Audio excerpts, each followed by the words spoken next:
జనశక్తి ఉద్యమం 1990 నుంచి 2000 సంవత్సరం వరకు జరిగినటువంటి అనేక పోరాటాలు ఈ దేశంలో మహిళల సమస్యల మీద పోరాటం, రైతాంగ సమస్యలు పరిష్కరించాలని పోరాటం, సారా బంధు కావాలని చెప్పేసి పోరాటం, జీతగాల సమస్యల పరిష్కారం కావాలని పోరాటం, జీతగాలకు జీతాలు పెంచాలని పోరాటం, భూస్వామ్య వ్యతిరేక పోరాటం, అనేక వర్గ పోరాటాలను సిపిఎం జనశక్తి పార్టీ ముందుకు తీసుకొచ్చింది ఈ దేశంలో, ఈ రాష్ట్రంలో, ఉమ్మడి నల్గొండ జిల్లా ఉద్యమంలో.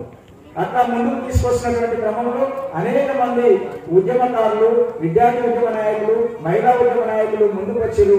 వాళ్ళందరూ కూడా ఏ రాజకీయాలను అయితే నమ్ముకున్నారు వాళ్ళే కాదు, మన వెనుక ఉన్నటువంటి ఆరుల వెంకటరెడ్డి కానీ, ఆరుల శంకరెడ్డి కానీ, వాళ్ళు నమ్ముకున్నటువంటి రాజకీయాలని, వాళ్ళు నమ్ముకున్నటువంటి సిద్ధాంతాన్ని, వాళ్ళు ఏ వర్గ పోరాట పంతాలైతే నమ్ముకున్నారో ఆ వర్గ పోరాట పంతాల్లో చివరి వరకు ప్రయాణించడం కోసం వాళ్ళ తమ తుది శ్వాస విషయాల వరకు కూడా నిజాయితీగా విశ్వాసంతో పనిచేసి ఒక ఆదర్శవంతమైనటువంటి జీవితాన్ని కొనసాగించి ఇవాళ మనందరికీ ఆదర్శవంతంగా నిలబడ్డారు. కాబట్టి వాళ్ళ గురించి ఇవాళ ఈ 4 మాటలు మాట్లాడుకోగలుగుతున్నాం.